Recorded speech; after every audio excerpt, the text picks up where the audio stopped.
Matapos makipag one night stand ni Nadia sa bilyonaryong si Flavio Manuel Guzman, tinakasan niya na ito. Dahil lang naman kasi sa kalasingan at pagiging curious sa pakikipagtalik, kaya niya nagawa yun. NBSB din siya, kaya jackpot talaga ang lalaki nakauna sa kanya. Ngunit lingid sa kaalaman niya, bilyonaryo pala ito na sabik magkaanak. Ngunit talagang mapagbiro ang tadhana dahil nagbunga ang isang gabing pakikipagtalik niya rito. Hikaw sila sa buhay, kaya nang malaman niya na bilyonaryo pala ang nakabuntis sa kanya, hindi siya nagdalawang isip na habulin ito upang humingi ng suporta para sa magiging baby nila. Ngunit hindi iyon kadali, maraming hahadlang at sisira sa kanya upang mapatalsik siya at abandonahin ni Flavio. Lasing na sumisigaw si Nadia habang sumasayaw. Wala na nga siyang pakailam kung may nababangga ba siya dahil para siyang bulating inasinan kung siya ay sumayaw. "Go girl, sabi na nga ba't ilang bote lang katapat mo, lalabas na yung tinatago mong talent eh." Natatawang wika ni Bella. Si Bella ay best friend niya at kasama palagi sa mga ganitong party. Kapitbahay lang naman kasi niya ito, ngunit magkaiba sila ng trabaho. Siya ay office girl habang si Bella naman ay sa palengke. Hindi na kasi ito pinalad na makapagkolehiyo pa, kaya tumulong na lamang sa mga magulang habang siya naitawid nga ang pag-aaral niya araw-araw, sumbat naman sa kapatid niya ang kanyang naririnig. Wala na kasi ang mga magulang nila, namayapa na ang mga ito. Habang lumuluha, sumasayaw lang siya ng sumasayaw. Stress din kasi siya dahil nag-aaway na naman sila ng kanyang ate. Humihingi ito ng pera sa kanya kahit na nakapagbigay naman na siya. At nung hindi niya maibigay ang nais nito, ang ending, nagsagutan na naman sila. Nagsasawa na siyang makisama sa kapatid niya. Ngunit hindi naman niya ma-give up ang bahay ng magulang nila na ito ang nagpundar. Oras na iwanan niya ito, paniguradong ibibenta ito ng gahaman niyang kapatid. Grabe ang sumbat na binabato nito sa kanya para sa naging pagtulong nito sa last tuition niya. Sinusuklian naman niyang naging kabutihan nito noon, pero tila yata nais ng kapatid niya na suportahan niya pati ang asawa nitong batugan at walang ginawa kundi ang mag-inom. "Pwede bang tumabi ka? I want to go home." Reklamo ng gwapong estranghero sa kanya. Nakaharang pala kasi siya sa daanan paalis sa dance floor. Sinulyapan niya ito at sininghot rin ni Nadia ang sipon niyang patuluna. "Hindi mo ba nakikitang nag-e-emote ako? Nakakaistorbo ka sa pag-e-emote ko. Patulo na nga ang sipon ko." Tinuro niya ang kanyang ilong na may bakas pa ng sipon na dumaan pababa sana. "Tingin mo kasalanan ko? Bakit ka kasi dito nag-e-emote sa dance floor? Walang nag-e-emote dito, pwera sa'yo. Lahat sila masayang sumasayaw." "Wisit ang lalaking to ah. Papatulan niya na to." "Sorry ha." Malakas dapat ang boses nila dahil sa tugtog. "Gusto mo bang mag-twerk ako habang nag-i-emote? Para lang makita mo na nag-i-emote talaga ako?" Nagpalinga-linga siya upang hagilapin si Bella. "Nasaan na ba kasi ang gaga na yun?" Tanong niya habang ito ay hinahagilap. "Sa tingin ko lasing ka na. Umuwi ka na lang at doon ka na mag-emote." Naiiling na nilagpasan siya ng lalaki. Napairap na lamang siya bago napabuntong hininga. Ilang segundo lang may lumapit sa kanyang lalaki. Lasing na din at magalaw na ang kamay. Hinawakan nito ang puwetan niya at pinisil iyon, kaya naman agad niya itong sinampal. "Bakit mo ko sinampal na malandi ka?" Ito pa ang galit upang matakpan ang ginawa nito. Lasing na siya pero may ulirat pa siya. "Bastos kang manyakis ka eh. Hinipuan mo ko tapos magtatanong ka? How dare you?" Dinuro niya ito. "Don't you dare do that again. Sa susunod hindi lang sampalang makukuha mo sa akin. Pipisakin ko yung betlog mo." Banta niya rito. Ngunit inambahan siya nitong susuntukin nang may pumigil sa kamao nito at pinilipit ang braso. "Babae yan, pinapatulan mo. Siya lang ba ang kaya mo?" Ngumisi ang estrangherong lalaki na kanina lang ay kanyang kaaway. "Bumalik ka?" Nautal at napalunok laway siya dahil sobrang pogi pala nito. Tinignan niya ang kanyang ibaba kung nahulog ba ang kanyang panty. Good thing, hindi pa naman, baka mamaya pa. Pakiramdam niya ay kusang bubuka ang pechay niya kahit hindi na siya nito pilitin. "Bakit? Sino ka ba? Jowa ka ba ng napaka-arting yan? Parang puwet lang." "For your information, expensive ang bawat parte ng katawan ko kahit kuko. Buwisit kang manyakis ka. NBSB ako kaya wala pang nakakalaway sa katawan ko. Para lang alam mo. Dinuro niya pa ang bastos na manyakis na humipo sa kanya. Hinila na siya ng estrangherong lalaki palabas sa club. Bakit ba pinangangalandakan mong virgin ka? Gusto mo na ba talagang mapahamak? Madaming lasing doon. Ibang klase ka talaga.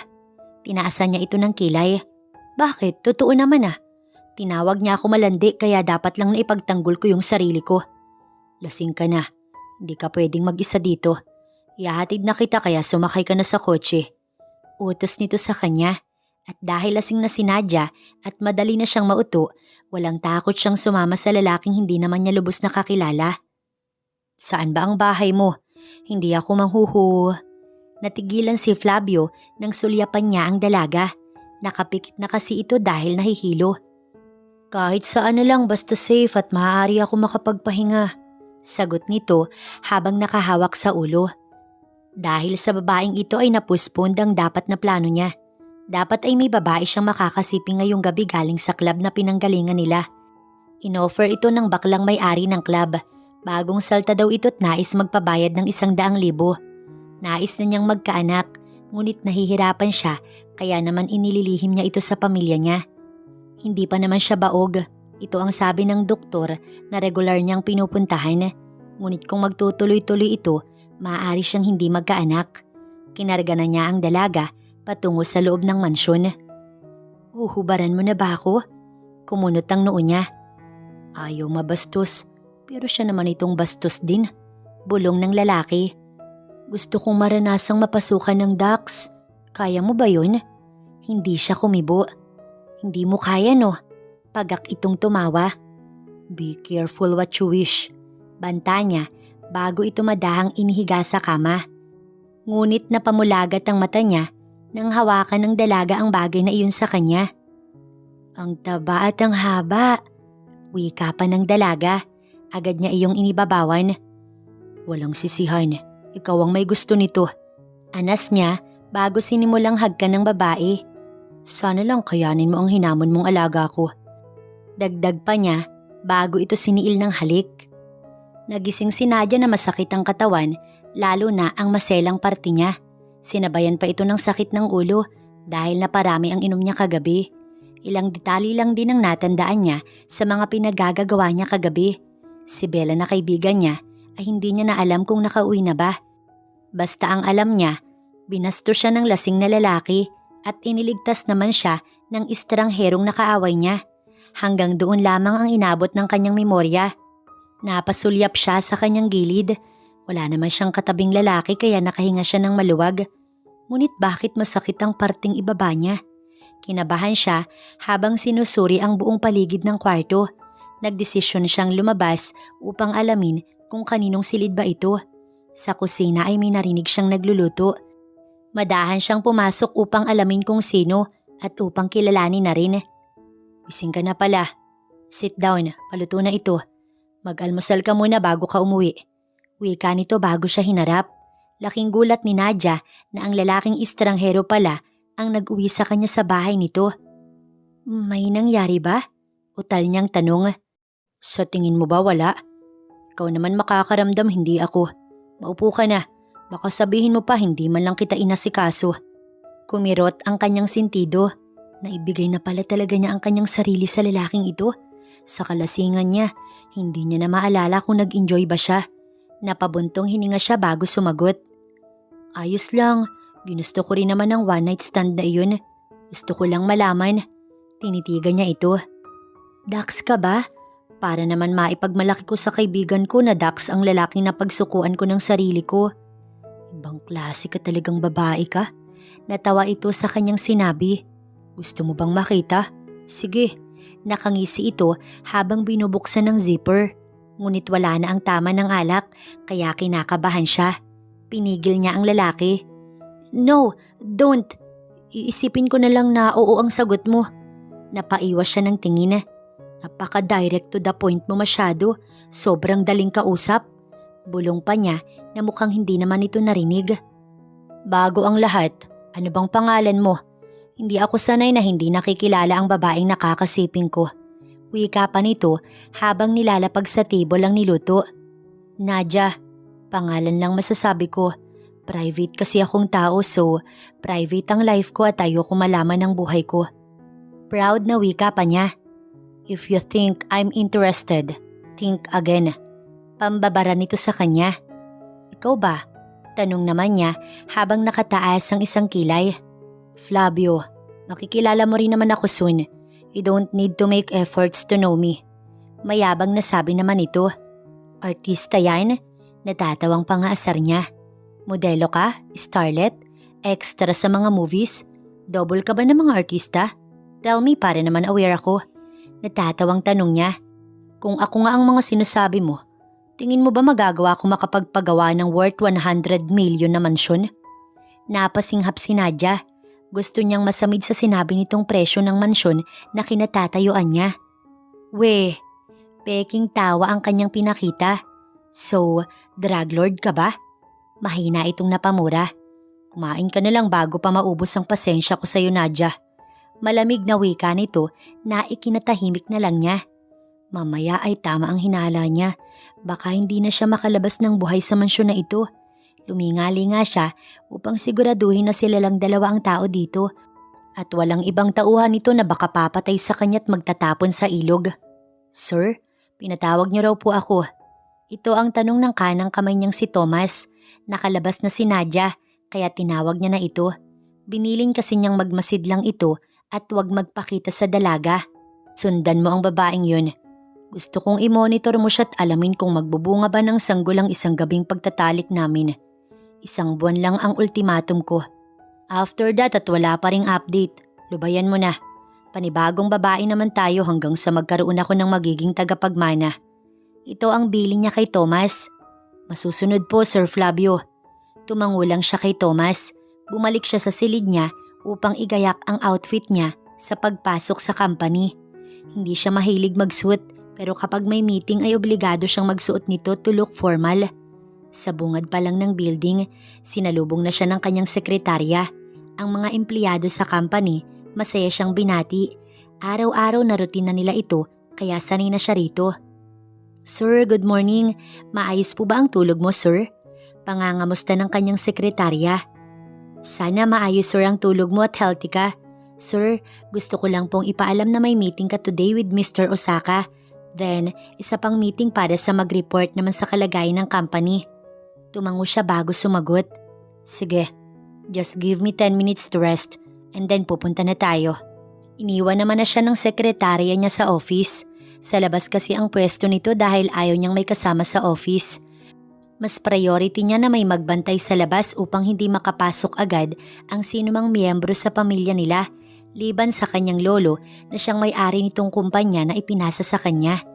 Hindi kasundo ni Flavio ang kanyang dalawang kapatid dahil rival ang tingin ng mga ito sa kanya. Siya kasi ang paboritong apo ng kanyang lolo habang ang ina naman niya, grabe mang himasok sa buhay niya kaya hindi rin maayos ang kanilang relasyon. Lumala pa ito nang mag-asawa ulit ang ina niya 1 buwan pa lang nang yumao ang kanilang ama at ang hindi pa niya matanggap ay kumpare ng ama niya ang ipinalit nito sa ama niya. Iba ang plano ng ina niya sa mga plano nila ng kanyang lolo. Gusto ng mga kapatid niya at ng ina niya na hatiin niya ang company habang ang lolo niya, bata pa lang siya, pinagkatiwala na ito sa kanya. Malaki ang hirap ng kanyang lolo sa kumpanya kaya hindi niya susundin ang nais ng ina at mga kapatid niya. Kaya nga hanggat maaari, itinatago niya ang kanyang kalagayan na hirap makabuo ng tagapagmana dahil magiging advantage ito ng mga kapatid niya. At mapipilitan ng lolo niya na ipagkatiwala sa mga kapatid niya ang kumpanya. Ang napagkasunduan kasi nila ay kailangan magkaroon ng anak ang pagkakatiwalaan ng lolo niya upang dito na maisali ng kumpanya sa mga susunod na henerasyon. Ngunit paano mangyayari yun kung sa edad niyang 30, hirap siyang magkaanak? Kinalimutan ni Nadia ang isang gabing nangyari sa kanila ni Flavio. Sabi nito, makikilala din daw niya ang lalaking iyon pero inaabangan naman niya sa TV kung may mga palabas ba ito. Wala naman siyang makita. 1 linggo din siyang nagtiyaga pero wala talaga eh. Sa tingin niya na-scam siya nito. Pero in fairness sa lalaki, mayaman naman ito. Ngunit mukhang sa bawal na gamot nga galing ang yaman nito. Kinikilabutan tuloy siya. 1 buwan na. Subsob na naman siya sa trabaho. Halos ayaw na nga niyang umuwi sa bahay dahil sa atin niyang palala ng palala ang ugali. Ginabi ka na naman. Umiiwas ka ba sa akin? Ito ang bungad ng kanyang kapatid pagpasok pa lang niya sa bahay. Nakataas ang kilay nito at mataray ang tingin sa kanya. Gutom at pagod po ako. Pwede bang bukas na natin pag-usapan ate? Sa ngayon kasi may mga pinag-iipunan ako ate. Kaya sa mga ekstrang bigay wala na po ako maiaabot. Bukod sa regular na inaabot ko sa'yo. Paliwanag niya bago na upo. Nadia, aba naman. Hindi ka nagbibigay ng extra sa akin. Anong igagastos ko sa asawa ko? Lagi na kami nag-aaway dahil sa lintik na pagiging makasarili mo. Ikaw ha? Dinuro siya nito habang pinandidilatan ng mata.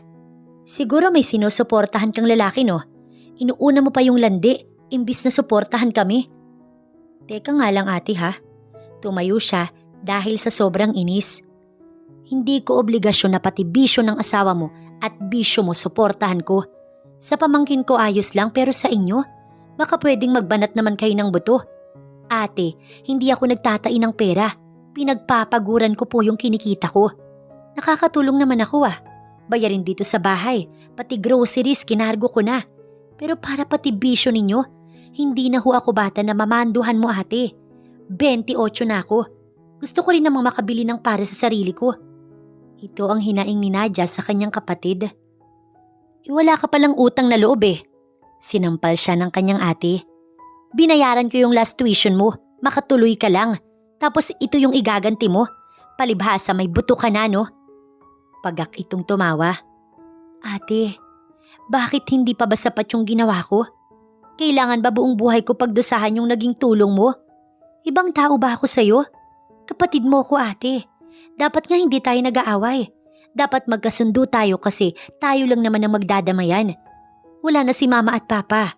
Ikaw na lang ang meron ako tapos ginaganito mo pa ako. Lumuluha si Nadia. Pinagtitiisan kita kasi kapag umalis ako paano ka na? Paano na ang bahay? Paano na ang pamangkin ko?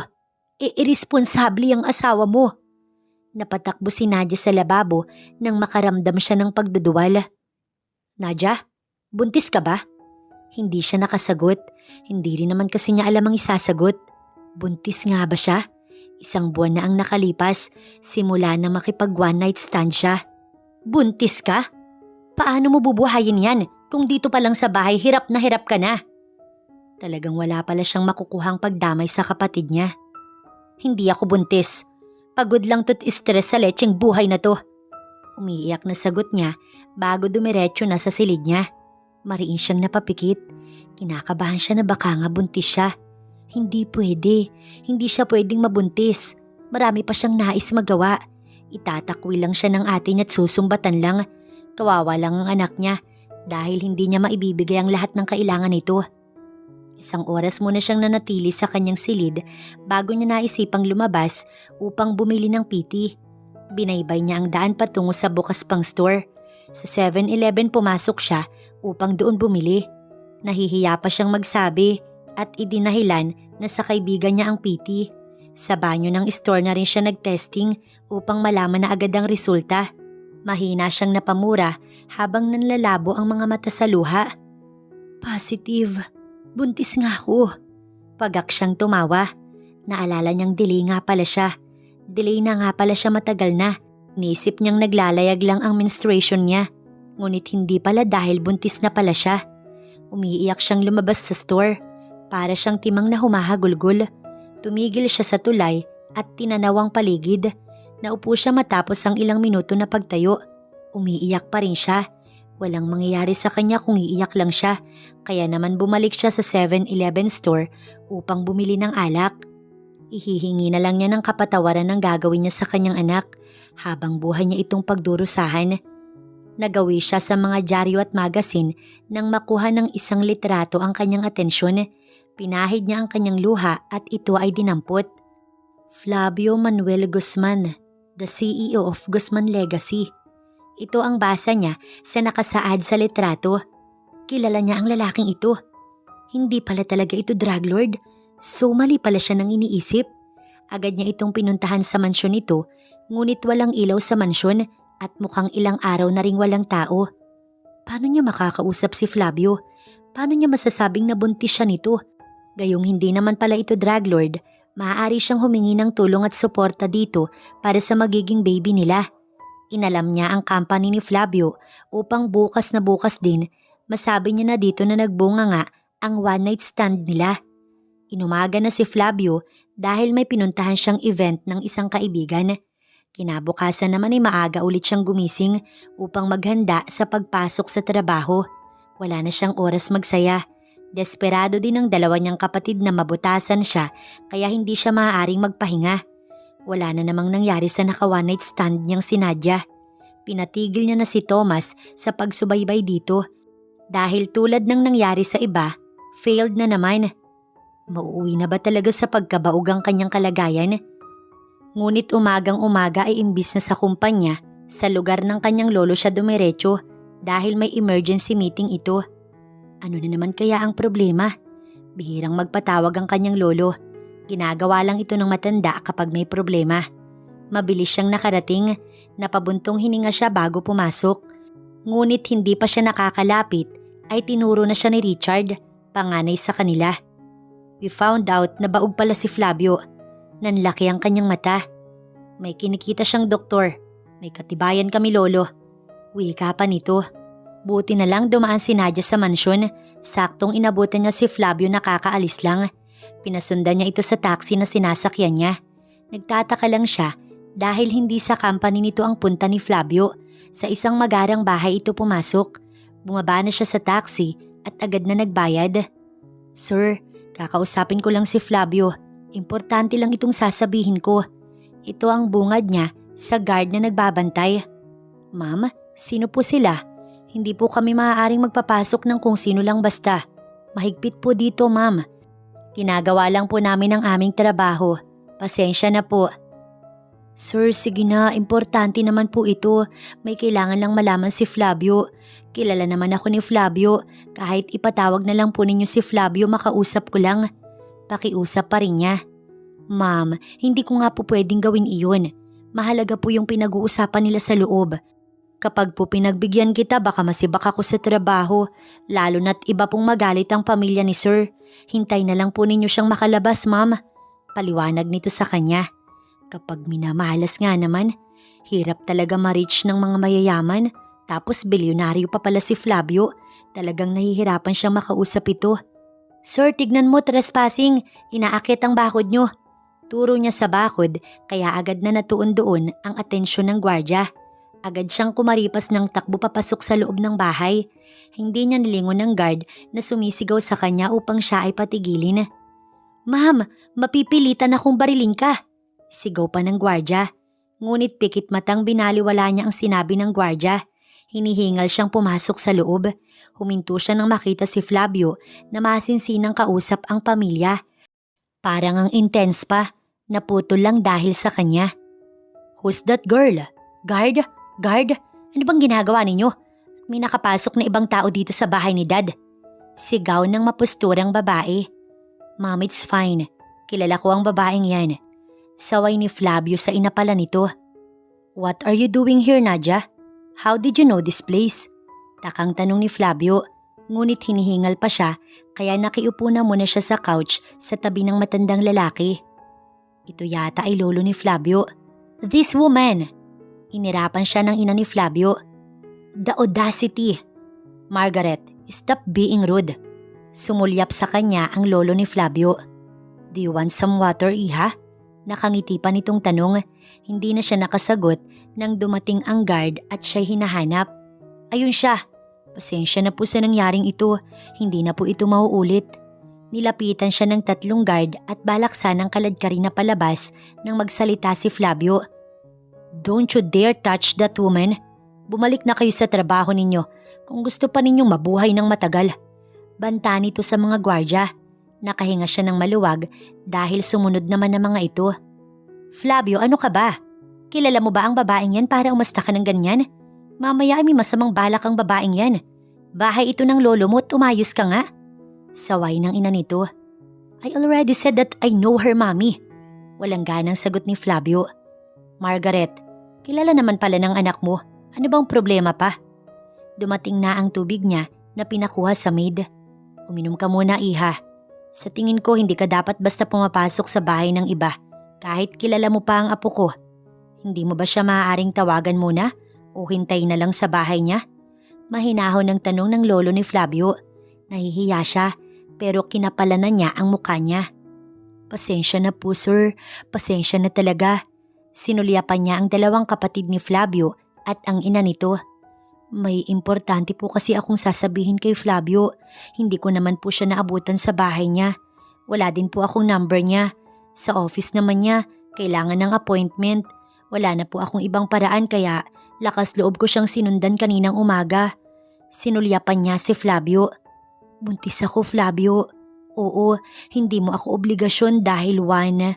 Pinutol siya ni Flavio sa sinasabi niya dahil agad siya nitong niyakap. Salamat, maraming salamat Nadia. Bakas ang takot sa boses nito. Buntis ka? Sigurado ka ba babae? Mataray na tanong ng ina nito. Sino ka ba ha? Paano mo nakilala ang anak ko? Paano mo nasabing kay Flavio ang batang dinadala mo? May sakit ang anak ko at ayon sa doktor. Margaret. Galit na ang lolo ni Flavio. How dare you to say that to your son? Wala na bang halaga sa iyo ang anak mo si Flavio? Magiging masaya ka ba kung mababaog nga siya? Unbelievable! Napailing pa ito. Umalis na kayo sa harapan ko bago pa ako tuluyang magalit at itakwil ka bilang anak ko. Si Flavio ang mag-handle sa kumpanya. Sa kanya na ang kumpanya. That's my final decision. Tigilan na ninyo ang paninira sa apo ko at maging masaya na lang sa perang natanggap ninyo mula sa akin. Padabog na umalis ang mag-ina. Si Flavio at siya ang naiwan kasama ang lolo nito. Flavio, hindi ka sinasabi sa akin. Mag-uusap pa rin tayong dalawa ng masinsinan. Sa ngayon nasikasuhin mo na muna si Nadia. Ngumiti ito sa kanya. Kinagagalak kong makilala ka. Wika pa nito bago sila iniwan. Nakahinga siya ng maluwag. Sobrang intense pala talaga ng pamilya ni Flavio. Away mayaman pala ang problema nila. Bakit ba ngayon mo lang sinabi sa akin? Napatakbo ka pa tuloy. Baka mapano ang baby. Dumiretso na kaya tayo sa hospital. Hindi ko inaasahan na ganito ka pala ka-OA kapag nalaman mong nakabuntis ka ng naka-one night stand mo. Hindi mo lang alam kung gaano ako kasabik na magkaanak. Tama lang pala ang desisyon na sabihin sa'yo. Sa totoo lang, wala dapat ako plano dahil iniisip kong kaya ka mayaman dahil drug lord ka. Pero nakita ko yung mukha mo sa magazine at bilyonaryo ka pala talaga.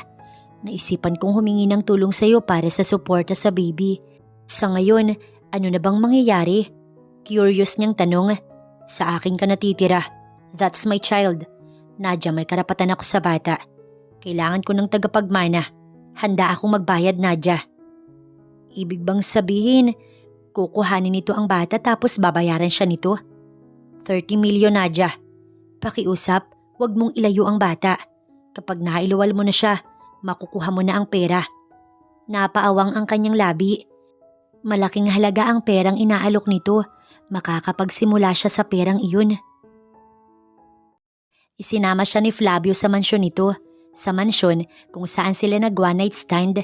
Nakakapanibago na bumalik siya dito. Hindi dahil makikipagtsuktsakan siya, kundi para tumira kay Flavio hanggang sa mailuwal niya ang batang nasa kanyang sinapupunan. Hanggang ngayon, wala pa rin siyang sagot sa alok ni Flavio sa kanya. Para kasing hindi kaya ng konsensya niya na ipagbili ang bata. Bakit ba kailangan niya pang ibigay ito kay Flavio kung pwede naman silang maging magulang parehas sa bata? Para sa bata lang. Maupo ka, paghahanda kita na makakain. May cravings ka na ba? Magsabi ka lang, ako na ang bahalang. Pinutol niya si Flavio sa mga sinasabi nito. Kagabi ko palang nalaman na buntis ako. Wala pa rin akong doktor para regular na puntahan. Mahirap ang sitwasyon ko sa bahay. Magulo masyado. Dahilan para hindi ko mamalayan na delay na pala ako't buntis na. Ito ang mahinahon niyang paliwanag. Flavio, bakit kailangan pang bilhin mo yung bata? Nauunawaan kong masaya ka dahil napatunayan mong hindi ka pala talaga baog. Pero para mag-offer ka sa akin ng ganun kalaking halaga, hindi ba't parang nakaka-insulto naman yata iyon? Wala akong sinabing ilalayo ko ang bata. Hindi rin ako humihingi ng perang kapalit niya. Pinuntahan kita at sinabi ko sa'yo dahil kailangan ko ang suporta mo sa baby na tayong dalawa ang bumuo. Gusto mong ipa-DNA? Ayos lang. Alam mo naman sa sarili mo mismo na buo mo akong nakuha. Ikaw ang una ko, Flavio. Ito ang mahaba pa niyang paliwanag. Sige nga, kaya mo ba siyang buhayin nang walang tulong ko? Ikaw na mismong nagsabi na hindi mo kaya. Nadia, nandito ako para ako na ang umako sa bata. Tapos bibigyan kita ng panimula mo. Kailangan ko ang anak ko. Mamahalin ko siya, taalagaan. Don't worry. Siya din ang magmamana ng lahat ng meron ako, Nadia. Wala kasi akong ibang paraan na alam eh. Hindi naman tayo maaaring magsama dahil wala naman tayong nararamdaman para sa isa't isa. Nadia, masasaktan lang siya kapag nalaman niya ang sitwasyon natin. Kaya ngayon pa lang na maaga, mapag-usapan na natin ang magiging sitwasyon. Ilalayo pala talaga nito sa kanya ang anak nila. Hindi ba't pag pumayag siya sa nais nito, parang napakasama na rin niya dahil ipinagbili niya ang kanyang anak. Kapag nalaman ng anak niya na binayaran siya ng ama nito, mawawala ang respeto nito sa kanya. Baka hindi siya nito mapatawad. Hindi na lang siguro dapat ako lumapit sa'yo. Siguro mas mabuting igapang ko na lamang sa hirap ang bata. Imbis na ipagbili siya sa mismong ama niya. Hindi ko kaya, Flavio. Naisip kong ilaglag siya pero hindi ko naman kayang gawin yun. Dala ang emosyon ko kaya ako naisip. Pero alam ko sa sarili kong hindi ko kaya. And now gusto mong bayaran ako na para bang nagbuntis lang ako para bigyan ka ng anak? What the fuck is wrong with you? Stop crying. Baka kasama sa baby, Nadia. Saway nito sa kanya. Fine. Hindi ko na ipipilit ang sinasabi ko. We will figure out kung paano natin magagampanan ng pagiging magulang sa kanya nang hindi tayo nagiging selfish sa kanya. Gumaan ang pakiramdam ni Nadia sa sinabi ni Flavio. Tumango siya at tinuyo ang kanyang luha. Sobrang emosyonal naman niya. Epekto ba ito ng pagbubuntis niya? Nadia, bukas na bukas, sasamahan kita sa magiging OB doctor mo. Kailangan mong maging healthy, so isasabay na natin ang pagbili sa mga healthy foods at sa mga kailangan mo. Magtatrabaho ako, Flavio. Hanggat hindi pa naman malaki ang tiyan ko, maaari pa akong magtrabaho. Ngunit ito ang hindi sinang-ayunan ni Flavio. Yan ang hindi mo maaaring gawin, Nadia. I'll provide everything you need, so you don't need to worry. Pero paano ang ate niya? Hindi nga nito alam na positive ang resulta. Maging si Bella na kaibigan niya walang alam. Bukas matapos natin gawin ang mga sinasabi mo, pwede bang sumaglit sa bahay namin? Kailangan ko lang ipaalam sa ate ko ang sitwasyon ko. Pakiusap niya kay Flavio. Sige, tipid nitong sagot bago dumiretso na sa kusina. Samantalang ang ina at dalawang kapatid naman ni Flavio ay galit na galit. Sabi mo baog siya? Inis na tanong ni Margaret sa dalawa nitong anak. Ginagawan ba ninyo ng issue si Flavio para mapatalsik siya? Kung gagawa naman ninyo sana naman matibay. Napahiya lang tayo sa harapan ni Daddy. Mommy, totoo naman na may binibisita siyang doktor. Naniniwala ka ba talaga na nabuntis niya ang babaeng yun? What if binayaran niya ang babae para magpanggap na buntis pero hindi talaga niya anak? Mautak si Flavio.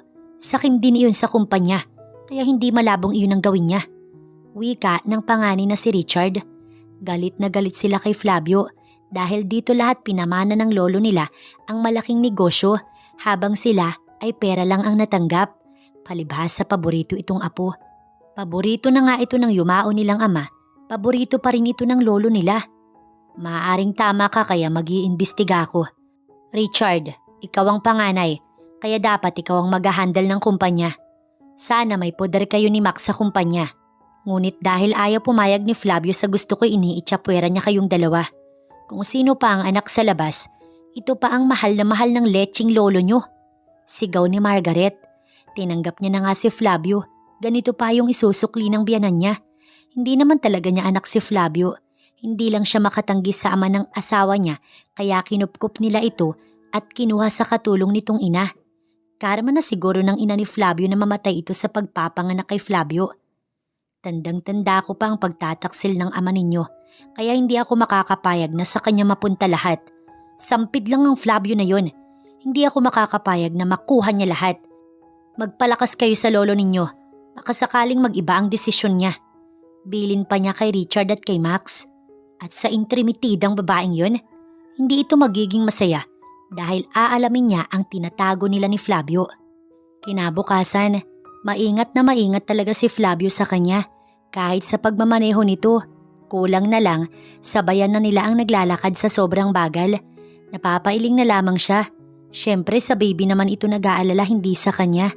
Oo nga lang talaga ng sobra si Flavio na naiintindihan naman niya dahil natutuwa lang ito na malamang hindi naman pala ito baog. Masaya naman siya para kay Flavio at nangako naman ito na pag-iisipan nilang mabuti kung paano magiging magulang sa anak nila na ikinakampante na niya dahil ayaw din niyang mawalay sa kanya ang bata.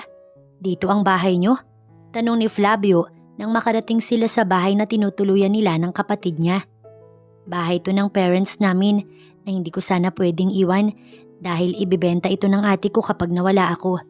Nais ko siyang kausapin na mawawala ako ng ilang buwan pero babalik din ako dito. Nandito lahat ng gamit ko.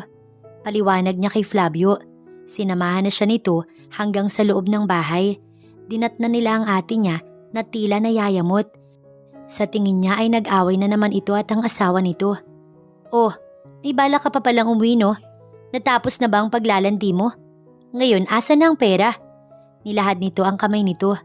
Dali, marami pa akong dapat bayaran. Pati asawa ko inaaway na ako. Itong pamangkin mo na naman wala ng gatas. Napasulyap siya sa kanyang 2 taon na pamangkin. Dinukot niya ang 2,000 na natabi niya. Budget sana sa trabaho, ngunit hindi naman na siya papasok. Ito ate, pambili ng gatas. Sa ngayon, yan na lang muna ang maibibigay ko. Pasensya ka na ate. Mahirap din kasi ang sitwasyon ko sa ngayon dahil hindi na ako makakapagtrabaho. Sinamaan siya nito ng tingin. Di lumabas din ang totoo na buntis ka nga. Siya ba ang nakabuntis sa'yo ha? Malandi ka talagang buwisit ka. Inambahan siya ng kapatid niya. Ngunit agad naman siyang hinarangan ni Flavio. Careful with your words at huwag mong sasaktan si Nadia. Banta ni Flavio sa kapatid niya. Bakit makikialam ka? Wala kang alam sa pamilya namin kaya wag kang… Hindi na pinagsalita pa ni Nadia ang kapatid niya.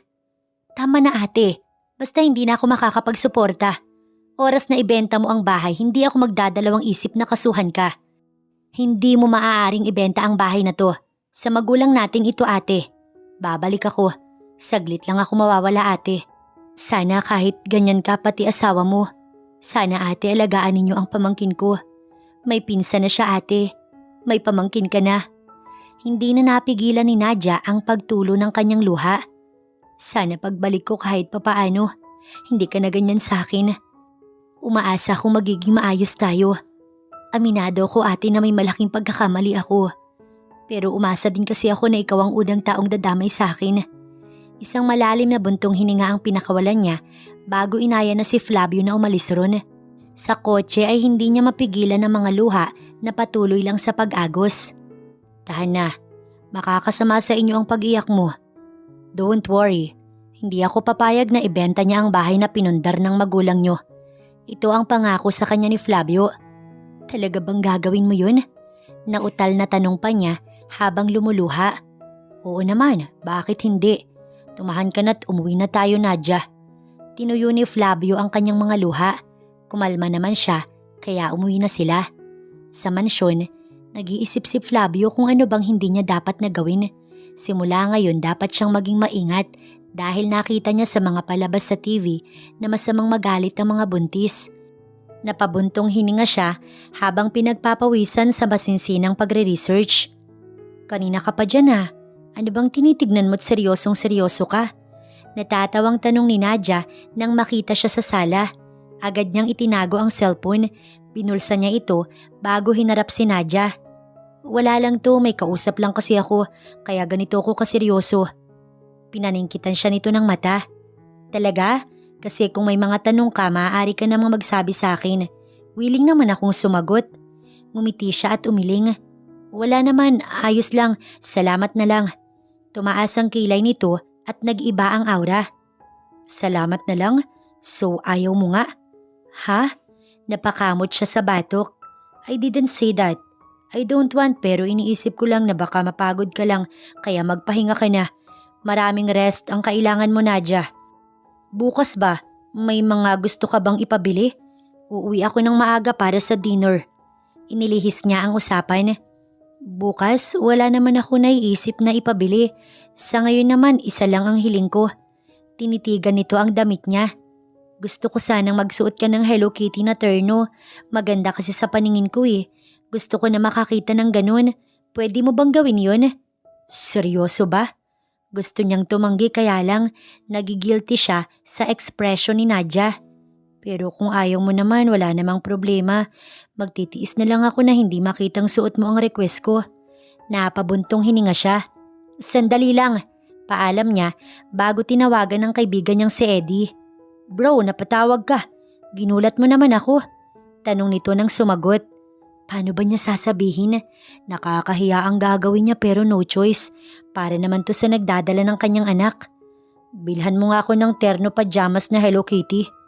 I need now, Eddie. I know you're busy and please don't ask me why. Rinig niya ang halakak nito mula sa kabilang linya. Now I'm so curious why. Just buy me that damn Hello Kitty pajamas. Inis niyang wika bago ibinaba ang tawag. Ilang minuto lang ay tumawag na naman si Edith, pinapalabas siya. Natatawa pa rin ito sa boses pa lang. Nilabas niya ang kaibigan at kita niya nga na halos maluha na ito sa pagtawa. Now tell me, why you need this corny? This is so embarrassing. Wika niya kaya natigilan si Eddie. Please don't tell this to anyone. Isipin mong hindi ko ginawa to. Bilin pa niya bago pumasok na sa loob. Isang linggo nang walang maayos na tulog si Flavio dahil kay Nadia. Palagi kasi itong gising sa gabi at sobrang hyper. Kapag naman hindi niya ito sinasabayan, nagagalit ito at napakahirap suyuin. Ganito pala talaga pagbuntis. Inakala niyang madali lang ang pagbubuntis, ngunit mahirap pala talaga. Paiba-iba kasi ang mood ni Nadia na naiintindihan naman niya at hindi pinapatulan. Ngayong araw ay kasalukuyan siyang nasa opisina upang tapusin ang mga papers na nakatambak sa kanyang table. 2 araw kasi siyang hindi nakapasok dahil kay Nadia. Sinamahan niya ito sa doktor nito upang mamonitor ang baby. The next day naman, nag-aya itong mamasyal. Ngayon naman, napapansin niyang iniiwasan siya nito at hindi niya malaman ang dahilan. Wala naman silang hindi napagkasunduan. Para sa kanya, ayos naman ang takbo ng lahat. Kaya bakit bigla itong hindi na lang siya kinausap? Napabuntong hininga siya bago nag-focus sa ginagawa niya.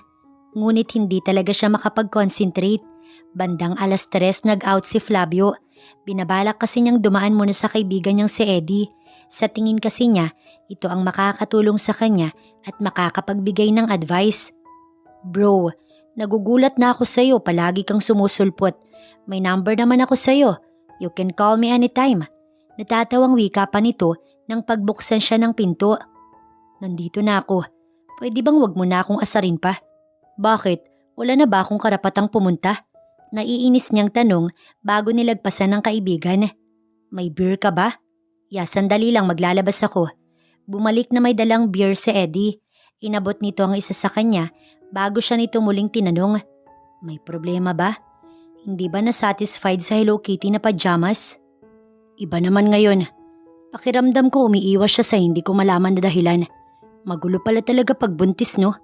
Wait, nakabuntis ka? I thought hirap kang... Seryoso itong tumitig sa kanya. Bakit hindi mo man lang sinabi sa akin nakabuntis ka na ba? Sandali lang, nakakatampo naman yata bro. Hindi ko kasi alam kung paanong sasabihin sa'yo. Pero may balak naman akong sabihin. Nakabuntis ako ng naka-one night stand ko, Eddie. Pag-amin niya sa kaibigan. Sa totoo lang, niligtas ako ng pagbubuntis niya. Hindi lang sa pagiging baog ko, kundi sa pagkuha ni Mami at ng 2 kong kapatid sa kumpanyang pinaghirapan ni Lolo. Damn, timing na timing pala no? Kumusta naman? Paano mo pala nalaman na sa'yo ang batang dinadala niya? At paano mo nalaman? Curious na tanong ni Eddie. I'm her first. Pinamanmanan ko rin siya pero pinatigil ko. Dahil inakala kong failed na naman. Then until one day, sumulpot siya sa kalagitnaan ng paninira sa akin ng mga kapatid ko. Sinabi niya sa harapan mismo ng mga ito na buntis siya. She saved me, Eddie. That's why I'm so thankful to that woman. Don't tell me nahuhulog ka na. Mas maganda nga kung ganun. Eddie, na-broke ang kalalakihan ng anak ninyo. Hindi, si baby lang talaga dahilan. Sa ngayon wala pa naman ako nagugustuhan na babae. Hindi rin naman si Nadia, dahil nagsalo lang naman kami sa init dahil sa kalasingan niya. She just wants experience and I want a baby. Ngunit kahit hindi niya inaasahan ang pagbubuntis niya, natutuwa akong may pakialam siya sa bata. Sa tingin ko talaga magiging mabuting ina siya. Sana lang magawan namin ng paraan kung paano ba namin magagampanan ang pagiging magulang namin sa magiging anak namin kahit hindi pa kami nagsasama. Tinapik siya sa balikat ni Eddie. Samantalang si Nadia naman, kanina pa nais makita si Flavio. 2 araw niya na itong hindi kinakausap. Hindi naman dahil sa galit siya dito, kundi dahil naiinis siya kay Flavio. Hindi niya malaman ng dahilan kung bakit pero naiinis talaga siya. Ngunit kapag wala naman ito, nais niya itong makita. Tila ba, sabik na sabik siya. Gusto lang niyang nasa paligid niya si Flavio kahit hindi niya ito kinakausap. Pagdating naman sa amoy ni Flavio, bangong-bango siya dito. Sa mga pinagbihisan nga nito, tinatago niya pa iyon at inaamoy-amoy. Naaawa na nga siya dahil pansin ni Flavio na umiiwas siya. Sa tingin ni Nadia, pinaglilihian niya ito. Napabuntong hininga siya. Maya-maya ikakausapin niya ito. Paniguradong naiintindihan naman siya ni Flavio na paiba-iba talaga ang mood ng buntis. Natigilan siya sa malalim na pag-iisip nang may mag-doorbell. Pinagbuksan niya upang malaman kung sino. Dahil kung si Flavio ito, hindi na ito magdo-doorbell. Nakataas ang kilay ng ina ni Flavio ng kanyang mabungaran. Agad siyang bumati bilang paggalang. Magandang hapon po, pasok po. Sa anak ko ang mansyon na ito. Hindi mo man ako anyayahan, may karapatan akong pumasok. Nakakainsultong tingin ang ibinigay nito sa kanya. Ikaw, kamusta naman ang pagtira mo sa bahay ng anak ko? Grabing kaginhawaan siguro ang nararanasan mo, no? Halata naman niyang ayaw nito sa kanya, kaya siya nito iniinsulto. Ngunit kung mauunawaan lang nito na hindi naman siya kasintahan ni Flavio, baka hindi ito ganito sa kanya. Gusto ko man po sanang kumilos o magtrabaho sa bahay ni Flavio. Siya naman po ang may ayaw. Sinusunod ko lang din po ang makakabuti sa bata. May gusto po ba kayong merienda? Tanong niya pa rito. Hindi na, baka sabihin mo pa sa anak ko inaalila kita. Nga pala, kamusta naman ang ate mong panay ang hingi ng pera sa'yo? Hindi naman ba niya ibibenta ang bahay na pinundar ng mga magulang ninyo? Napaawang ang kanyang labis sa gulat. Inalam ba nito ang background niya para lang mainsulto siya nito? Buhay ko naman po yun. Meaning po, problema ko na po yun. At hindi mo na po kailangang sabihin pa sa akin. Liban na lang kung gusto mo pong problemahin ang problema ko. Talaga palang makapalang mukha mo, no? Gusto ko makasigurado na anak nga ni Flavio ang batang dinadala mo para malaman namin kung niloloko mo yung anak ko o totoo nga ang sinasabi mo. Mahal ko ang anak ko, kaya nais kong makasigurado na hindi siya pinapasok ng ahas sa sarili niyang pamamahay. Masaya po ako marinig yan mula sa ina niyang tila ba masaya pa nung ginigisa ang sarili niyang anak ng 2 pa nitong kapatid. Inakala ko po kasi na masaya kang malaman na baog si Flavio. Narinig niya lahat ng iyon bago siya lumapit sa mga ito. How dare you? Dinuro siya nito. I'll never do that to my son. He's my son. Matalimang dila mo. Mag-iingat ka. Banta pa nito bago pa dabog na umalis. Dumating si Flavio at inabutan niya si Nadia na gumagawa ng kanilang dinner. Agad niya itong sinaway. Let me do that. Sinabi kong ipahinga mo na lamang ang sarili mo. Hindi na. Gusto ko lang na kahit ito magawa ko para sa'yo. Pagod ka sa trabaho, kaya hayaan mo kahit sa dinner lang, ako na ang gumawa. Sagot nito habang patuloy lang sa ginagawa nito. Hindi ka na ba naiinis? Gusto mo bang lumayo ako sa'yo? Baka lang kasi naiinis ka sa akin dahil siguro sa pagbubuntis mo. Kanina pa kita hinihintay dahil gusto kitang makita. Sa tingin ko, si baby gusto kanyang nasa tabi lang kita. Ito kasi ang pakiramdam ko. Minsan naman gusto kong lumayo ka, pero dapat nasa paligid lang kita. Kaya ako to ginagawa para na rin bumawi. Nagigilty kasi ako. Nahihirapan ka na bang unawain ako? Nagiging maarte kasi ang pagbubuntis ko. Natawa pa si Nadia. Gutom ka na ba? Maupo ka na. Malapit na ako matapos, Flavio. Hey, you don't need to do that. Hindi rin ako nagsasawa dahil anak ko ang dinadala mo. Mas mahirap ang magbuntis, kaya naiintindihan ko kung bakit madalas iba-iba ang mood mo. Ah, nga pala. Pinuntahan ako ng mami mo. May sinabi ba siyang masama? Tell me. Normal lang naman sa isang ina na mag-alala sa anak niya. Kaya naiintindihan ko ang mami mo kung nais niyang makasigurado. Ipa-DNA natin ang baby pag nailabas ko na siya. Umiba ang aura ni Flavio. Anong mga sinabi niya sa'yo? Wala siyang karapatan na pakailanmanan pa pati ang mga desisyon ko. Hindi mo kailangang magalit sa kanya, Flavio. Nauunawaan ko ang mami mo. Sinabi niyang mahal ka niya. Yun lang sapat na sa akin para malamang nag-aalala talaga siya. Gusto niyang matawa sa sinasabi ni Nadia. Mahal siya ng stepmom niya. Hindi naman niya naramdaman na tinanggap siya nito. Lolo at lola lang naman niya at ang pati ang kanyang ama ang tumanggap sa kanya. Kaya nga iba ang trato ng dalawa niyang kapatid sa kanya dahil alam ng mga ito na bunga siya ng pagtataksil ng ama nila. Isang katulong sa bahay ng lolo't lola niya ang kanyang ina at namatay ito nang ipanganak siya. Kaya nga hindi siya umaasang mamahalin siya ng stepmom niya nang malaman niyang sampid lang siya sa kanilang pamilya. Laking lolo at lola siya at siya rin ang naging paboritong apo. Dahilan para mas magalit sa kanya ang pamilya ng kanyang ama. Tanggap naman sana niyang ina at kapatid ang mga ito. Ngunit sa pinapakitang kasakiman ng mga ito, lumalayo ang loob niya. Lalo pa ngayon na malinaw sa kanya na company lang ang nais ng mga ito. Flavio, huwag mo na sanang palakihin ang... Ngunit hindi niya na pinatapos si Nadia sa sinasabi. I'll be right back. Wait me. Sabay tayong magdi-dinner. Mahigpit niyang bilin bago tuluyang lumabas ng bahay. Pinuntahan niya ang ina upang kausapin na hindi dapat ito nakikialam sa mga napagdesisyonan na niya. Gabi na. Bakit hindi ba makapaghintay ang balak mong sabihin? Ito ang bungad ng kanyang mami. Sa susunod na puntahan mo pa ulit si Nadia, hindi ko na ikukonsidera na mami kita. So, hindi rin naman kita anak, Flavio. We both know that. Come on, don't make me laugh. Pagak itong tumawa. Alam ng lolo't lola mo ang kataksilan ng ama mo sa akin. At ikaw ang bunga, Flavio. Masisisi mo ba sa akin kung ganito ang mararamdaman ko? Ngunit ito pa rin ako. Pinilit kang protektahan mula sa babaeng yon. Binibilog ka lang niya for sure. At pwede ba tanggapin mo na sa sarili mong baog ka, Flavio? Niloloko mo pati sarili mo. Dahil lang sa ayaw mo mapunta sa dalawa mong kapatid ang kumpanya, ginagawan mo ng remedyo ang kalagayan mo. Thanks, Mom. Sobrang na-appreciate ko. Ngayon, mas malinaw na sa akin na hindi mo talaga ako kayang tanggapin bilang anak mo. Pasensyahan tayo, pero ubos na ang respeto ko sa iyo. Sa susunod na gumawa ka na naman ng hakbang para pakialaman na ng desisyon ko, hindi ako magdadalawang isip na gantihan ka. Isama mo pa ang batugan at palaasa mong anak. Isang malakas na sampal ang iginawad nito sa kanya. Matapos kitang hayaan na tumapak sa pamamahay ko, tiniis ko ang sakit dahil ayoko maging broken family.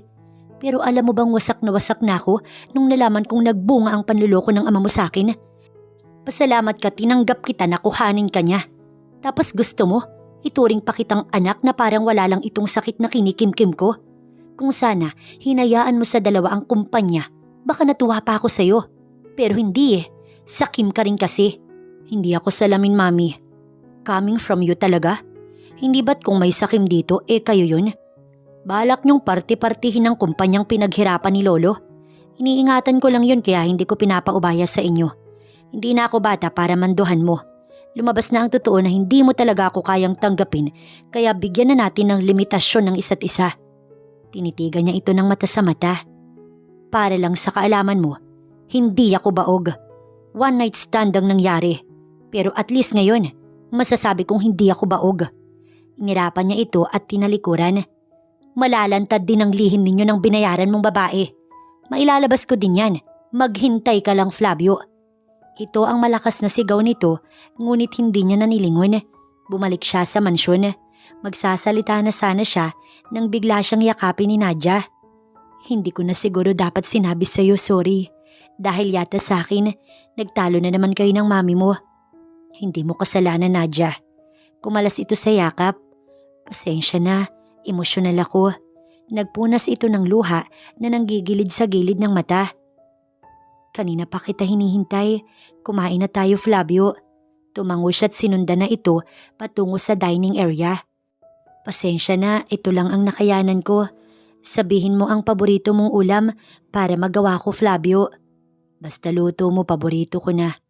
Paalala lang, bawal kang mahulog sa akin kahit nakakainlaw ang kagandahan ko, lalo na ang luto ko. Natawa na lamang siya.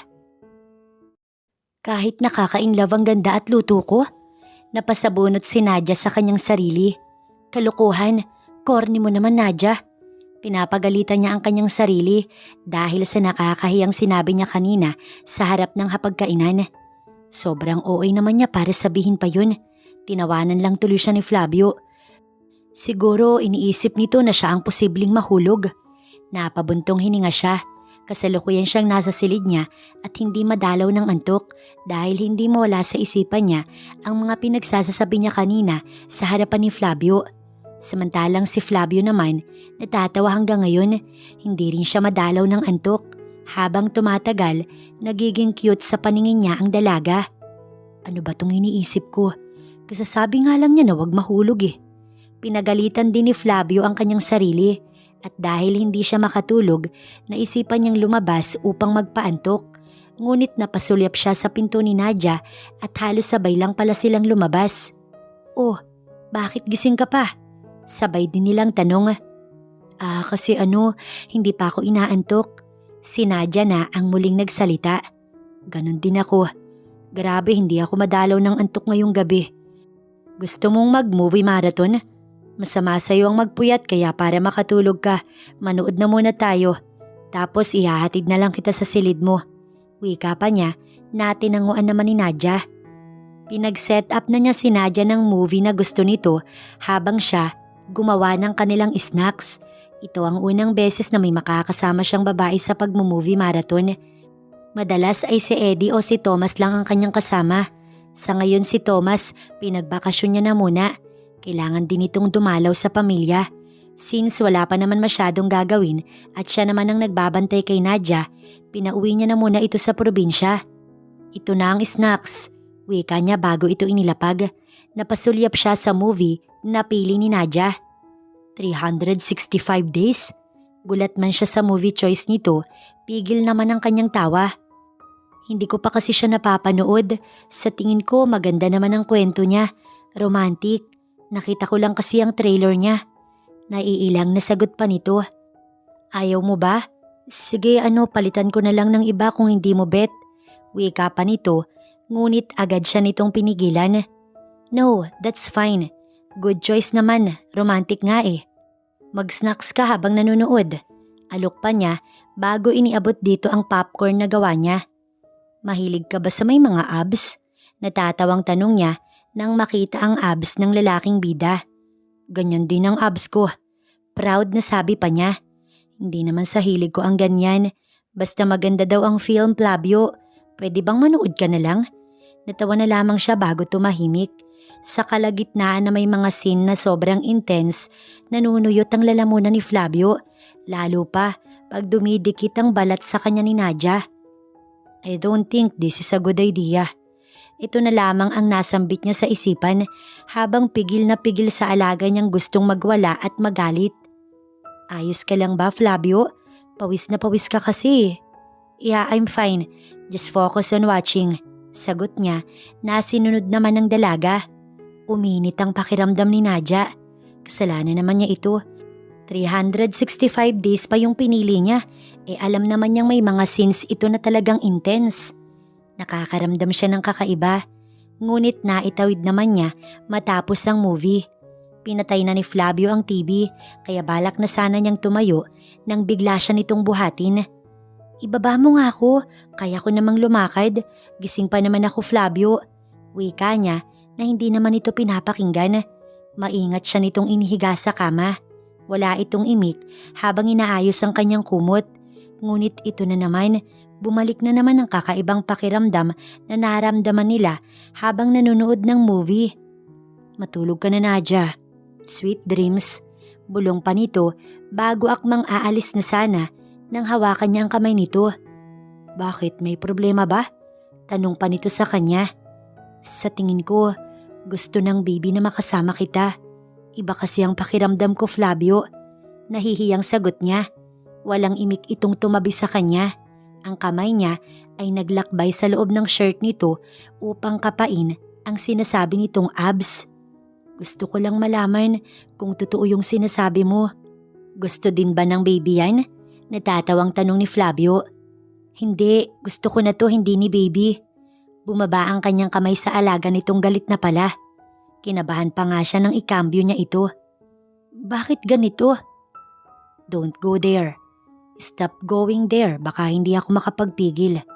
Nakakahiyaman pero gusto ko maramdaman ulit ang bagay na ito sa loob ko, Flavio. Sobrang init ng nararamdaman ko. Pag-amin niya, kaya naman hindi na nagpapigil si Flavio. Siniil agad siya nito ng halik. Kinaumagahan, wala si Flavio sa tabi niya. Tinanghali na rin kasi siya dahil anong oras na nang matapos sila kagabi. Napansin niya ang maliit na sticky notes sa table sa gilid ng kama. Nakalagay dito ang notes ni Flavio na luto na ang breakfast kaya kumain na siya upang manumbalik ang lakas niya. Natutuwa siyang bumaba sa kitchen. Nakita niya doon ang healthy breakfast. Maganda po yata ang gising mo, sir ah. Ito ang tanong ng kanyang sekretarya dahil hindi mawala ang ngiti niya. Sobrang halata ba? Tanong niya pa rito.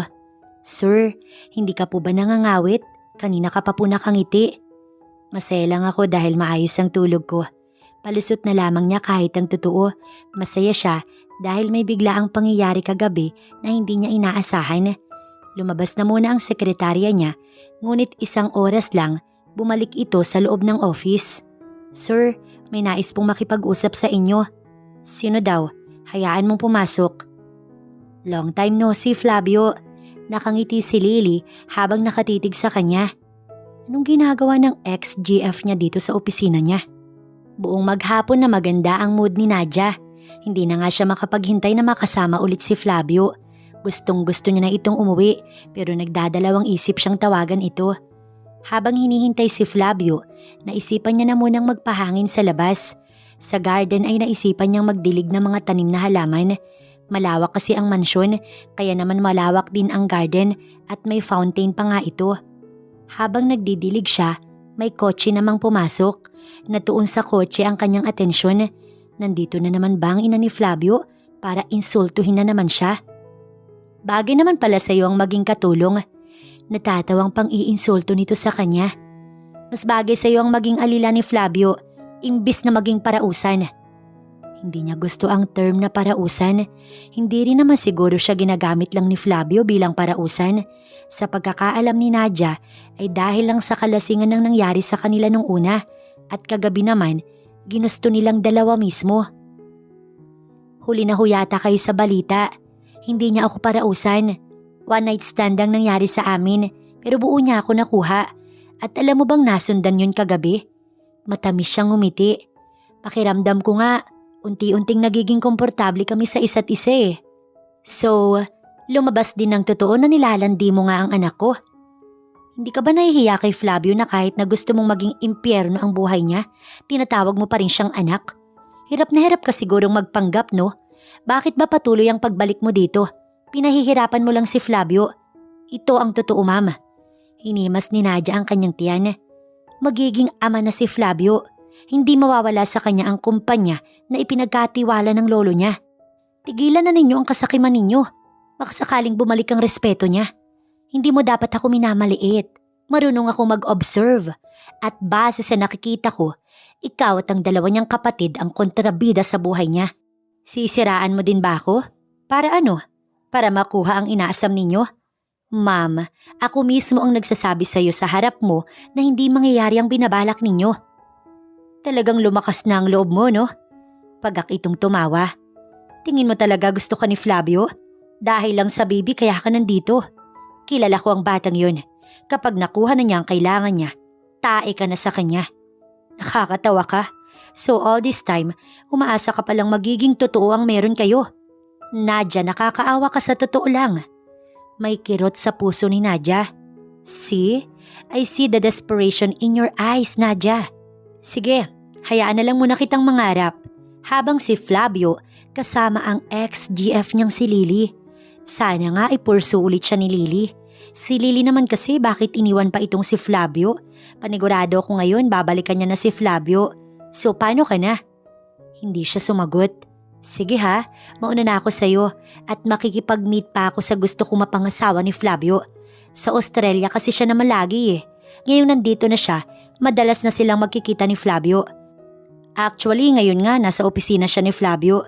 Miss na daw kasi niya ito. Natatawang wika pa nito bago tumalikod. Sa inis ni Nadia, tinapat niya sa matandang bruha na to ang tubig na ipinandidilig niya sa mga halaman. Malakas itong napahiyaw habang naliligo ng tubig. Stop! Stop it, Nadia! Ano ba? Irereklamo kita. Galit na banta nito. Ma'am, pinigil ni Thomas ang ginagawa niya. Bigla na lang itong sumulpot at mukhang kadarating nga lang. Ma'am, tama na po. Muli nitong sayaw. Napairap siya bago tinigilan ang pagbasa niya sa Bruhilda. Ma'am Margaret, umalis ka na po. Magagalit pa si Sir Flavio kapag nalaman niyang nagpunta ka rito. Buwisit kang babae ka. Mawawala ka sa ginhawang iyan. Mark my words. Dumating na si Lily na mahal ni Flavio. Pasasaan ba't mawawala ka din sa landas niya? Mariing napapikit si Nadia. Nakaramdam siya ng hilo dahil sa galit. Agad naman siyang inalalayan ni Thomas patungo sa loob ng bahay. Pasensya na ma'am, ngayon lang po ako. Kadarating ko lang po galing sa probinsya namin.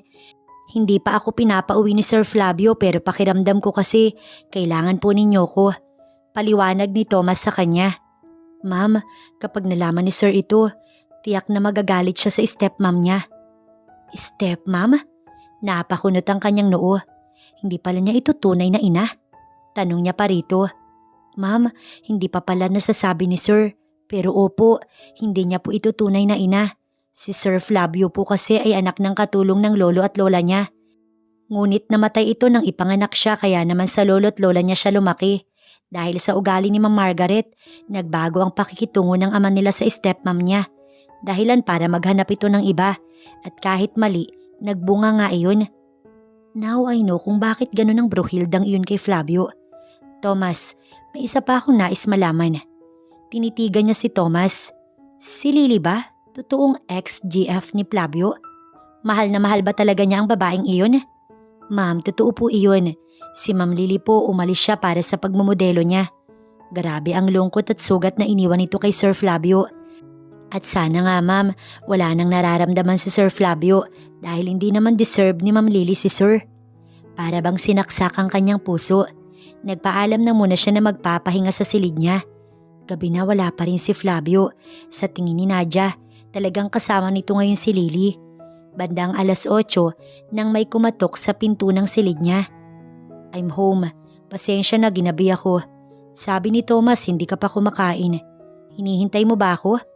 Mahinahon ang boses ni Flavio. Hindi siya kumibo. Hindi naman nakalak ang pinto kaya makakapasok si Flavio. Hey, what's wrong?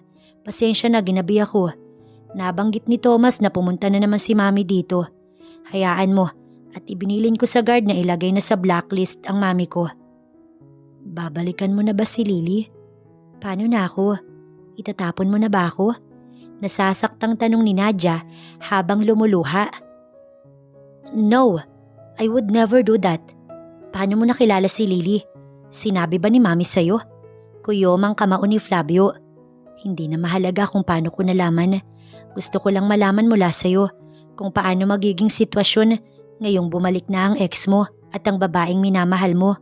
Paalisin mo na ba ako? Bakit ba ito ang nasa isip ni Nadia? Nasaktan si Flavio nang makitang lumuluha si Nadia. Sinabi kong makakasama sa baby ang pag-iyak mo. Nadia, hindi mangyayari ang iniisip mo. Bakit naman kita paaalisin? So kapag ba nailuwal ko na si baby, tsaka na ako aalis? Mahal mo pa ba siya, Flavio? Gusto kong malaman ng totoo mula sa'yo para naman malimitahan ko ang sarili ko. Para tigilan ko na tong umuusbong na pag-asang nararamdaman ko. Hindi naman kasi dapat. Si baby lang naman kasi ang dahilan kung bakit pinagtsatsagaan mo ko. Lumuluha pa rin si Nadia. Sorry ha, sobrang emosyonal ko patuloy. Hindi mo rin pala kasalanan kung bakit ako ganito. Kasalanan ko to kasi hindi ko napigilan ng sarili kong mahulog sa'yo ng ganun lang. Dapat naman kasi expected kung talagang si baby lang ang mahalaga sa'yo. Natawa pa si Nadia bago tinuyo ang luha. Napabuntong hininga si Flavio. Hey, tignan mo nga ako sa mata.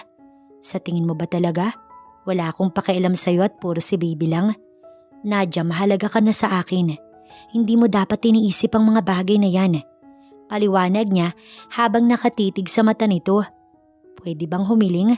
Tanong pa niya habang nakangiti. Sige, basta kaya ko, Flavio. Pwede bang kahit anong mangyari, manatili ka lang sa tabi ko? Hinawakan niya ang kamay ni Nadia. Pakiusap, manatili ka lang sa tabi ko. Pasensya ka na kung nadadawit ka sa gulo ng pamilya ko. Pero nakikiusap akong manatili ka lang sa tabi ko. Sa ngayon, kayong dalawa lang ni baby ang lakas ko. Mahalaga ka sa akin, Nadia. Wika pa niya bago ito hinalikan sa noo. Nakahinga ng maluwag si Nadia sa mga sinabi ni Flavio. Pinapagaan nito ang loob niya. Kinabukasan, maganda ang kanyang gising. Simula kagabi ay isang silid lamang ang tinutulugan nila ni Flavio. Nagising siyang wala ito sa tabi niya. Paniguradong maaga na naman itong pumasok. Napangiti siya bago bumangon. Habang nasa kusina, sinubukan niyang tawagan si Flavio dahil nais sana niya itong dalhan ng lunch ngayong araw upang hindi na ito mag-dinner sa labas. Sumagot naman ito kaagad, ngunit sekretarya nito ang bumungad. Ma'am, pasensya na po, sinagot ko na po para po masabi kong nasa meeting si Sir Flavio. Don't worry ma'am, ipapabatid ko agad sa kanya na tumawag ka po. Ganun ba? Pasensya na rin sa istorbo. Pakiusap lang na wag mo na lang sanang sasabihin na tumawag ako. Balak ko kasing dalhan siya ng lunch at gusto ko sanang isurprise. Sige po ma'am, no worries po. Ingat po ma'am. Wika pa nito bago hinintay na ibaba niya ang tawag. Gumayak naman agad siya upang hindi tanghaliin. Si Thomas naman ang magdadrive sa kanya patungo sa company building. Kapag kasi bumiyahe siyang mag-isa, baka katakot-takot na sermon ang abuti niya kay Flavio.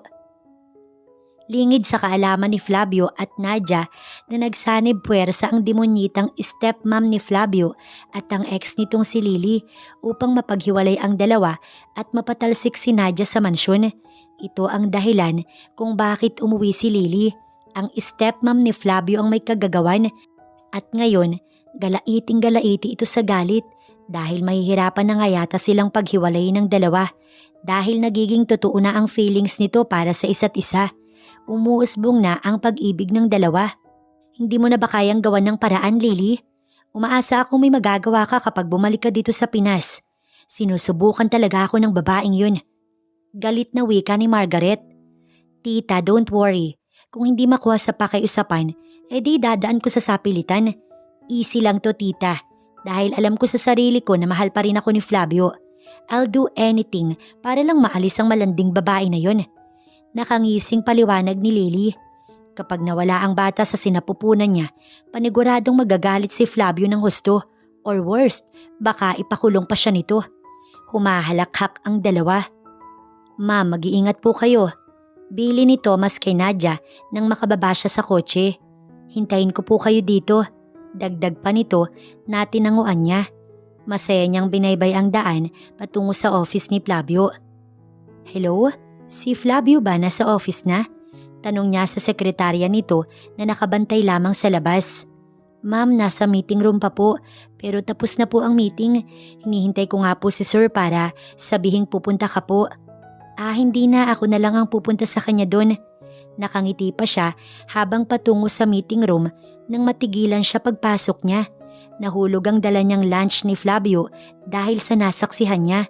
May kahalikan kasi itong babae, kaya naman ang luha niya, mabilis na umagos pababa sa kanyang pisngi. Gulat na napasulyap si Flavio sa kanya. Itinulak nito ang babaeng nakangisi. Lily, umalis ka na! Alis! Galit na sigaw ni Flavio. Ito pala si Lily. Pinahid ni Nadia ang kanyang luha. Hindi na dapat pala ako nag-effort na pumunta dito. Mahinang sambit niya bago tumalikod. Dapat nga hindi na, Nadia. Dahil ako pa rin ang mahal ni Flavio. Sampid ka lang sa pagmamahala namin. Hindi porket dinadala mo yung anak niya, may karapatan ka ng umasta na parang pagmamay-ari mo siya. Nadia, don't leave me. Hindi totoo ang sinasabi niya. I don't love her. Matagal nang nawala ang pagmamahal ko kay Lily.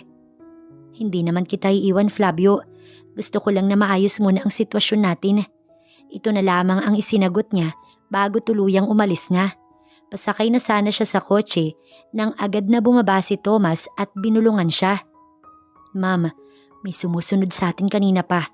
Mas mabuting ibang sasakyan na ang sakyan mo. Lilituhin ko sila. Bulong nito na ikinakaba niya. Sinunod niya ang gusto ni Thomas. Sumakay siya sa ibang kotse upang makauwi ng ligtas. How dare you to say those stupid alibi? Para lang masira kami ni Nadia. Pigil na pigil ni Flavio na saktan si Lily. Babae pa rin ito, pero gustong gusto na talaga niya itong sapakin. I'm just telling the truth. Gusto kong lubayan niya na tayo. Don't worry Flavio, tanggap ko ang anak mo sa malanding babae na iyon. Sa ilang taon ba naman na nawala ako, nauunawaan kong maghahanap ka talaga ng iba. Proud na proud pa si Lily. Inaasam nitong mahal pa rin niya ito sa kabila ng mga ginawa nito. Iniwan siya nito at pinili ang karir. Kapal naman na mukha mong isipin na mahal pa rin kita at may babalikan ka pa. Pinapatawa mo ko, Lily. Don't make efforts kasi walang mangyayari. Dahil si Nadia, mahal ko na siya. Narinig mo ba ang sinabi ko, Lily? Mahal ko na ang babaeng yun. Naka one night stand ko man siya. Wala na kayong pakailam kung paano kami nagsimula at nagtagpo. Ngunit ito ang katotohanan ng sinasabi ko sa'yo. Mahal ko si Nadia. Mahal ko sila ng magiging anak namin. Tinulak niya si Lily at agad na lumabas upang sundan si Nadia. Ngunit isang nakakagulat ang natanggap niyang balita. Dinala sa hospital ang sakay ng kotse na pagmamayari niya. Halos hindi makahinga si Flavio habang tinatahak ang patungo sa hospital. Kasama niya ang kanyang sekretarya dahil nag-aalala rin ito kay Nadia. Sinabi nitong pumunta si Nadia upang dalahan siya ng pananghalian. Where is she? Ito ang bungad niya sa nurse station nang sila ay makarating.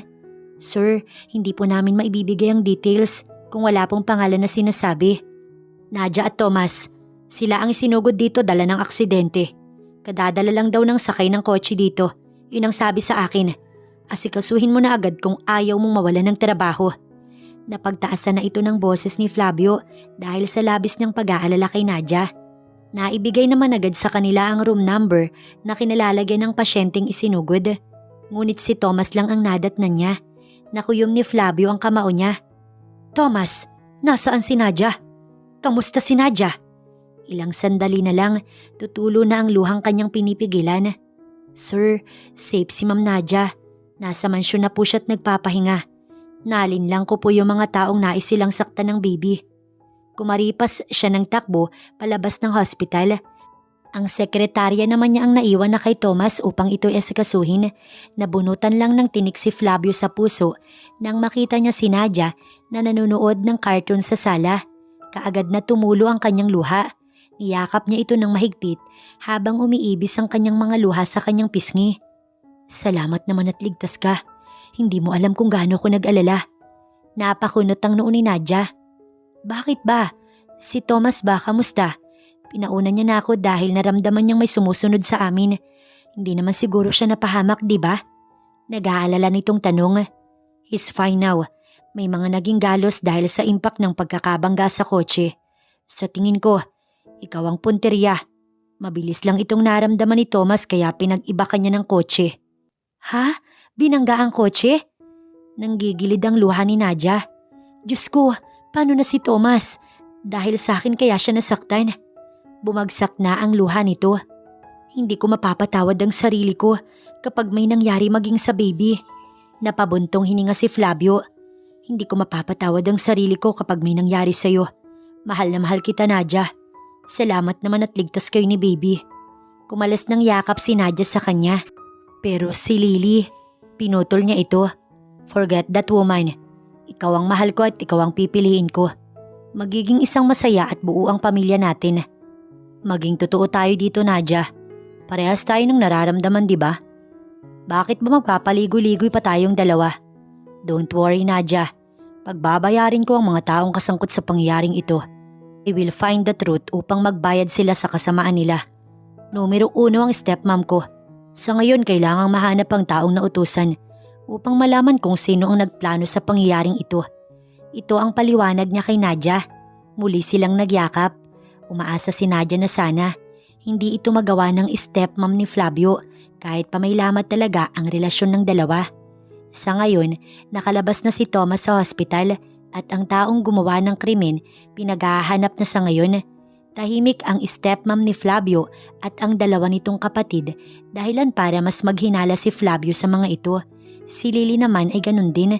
Sabay-sabay na tahimik ang mga ito na sa palagay nila ni Flavio ay nagpapalamig pa. Ilang araw pa ang lumipas, nahuli na ang napag-atasan. Lumabas nga ang katotohanan na ang mastermind sa aksidente ay ang stepmom ni Flavio. Inamin ng gumawa na siya dapat ang punteriya. Nais kasi nito na mawala ang baby niya sa kanyang sinapupunan. Habang si Lily naman ay may alam din sa bagay na ito dahil nga ang dalawa ang nagplano. Lumalabas naman na walang kinalaman ng dalawa niyang kapatid sa ginawa ng ina nila. Warrant of arrest para kay Miss Margaret at Miss Lily. Ipinakita ito ng pulis sa kanila. Nais naming sumama. Ito ang matapang na sabi ni Nadia. Tumango naman ng mga pulis at pinayagan sila ni Flavio. Unang pinuntahan ay si Lily. Gulat na gulat ito dahil biglaan at halos lumuha ito ng dugo nang pusasan ito ng mga pulis.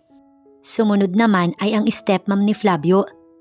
Nakakalungkot na humantong ka sa puntong may buhay ng madadamay. Sinabi na ni Lolo na wala kang makukuhang tulong mula sa kanya at itinatakwil ka na niya bilang manugang. Putol na ang pagiging magulang niya sa'yo. Pagdusahan mo daw ang ginawa mo. Masaya na kayo? Panalo na kayong dalawa. Pagak itong tumawa. Ngunit kahit anong gawin ko, hindi kita tatanggapin bilang anak ko. Ito ang matigas nitong wika bago sila dinuraan, ngunit nakaiwas si Flavio.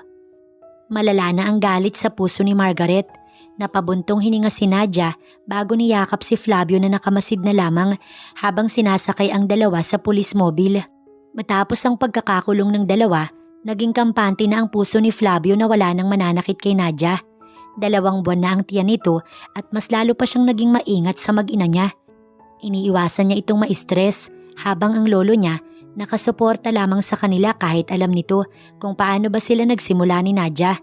Ngayon na wala na ang sagabal, isa lang ang naiisip ni Flavio dahil ayaw na niyang pakawalan pa si Nadia. Ayaw niya na itong bumalik kasama ang ate nito. Mas lalo lang din itong makakaramdam ng stress doon, lalo na't hanggang ngayon, ganun pa rin ang katuwiran ng kapatid nito.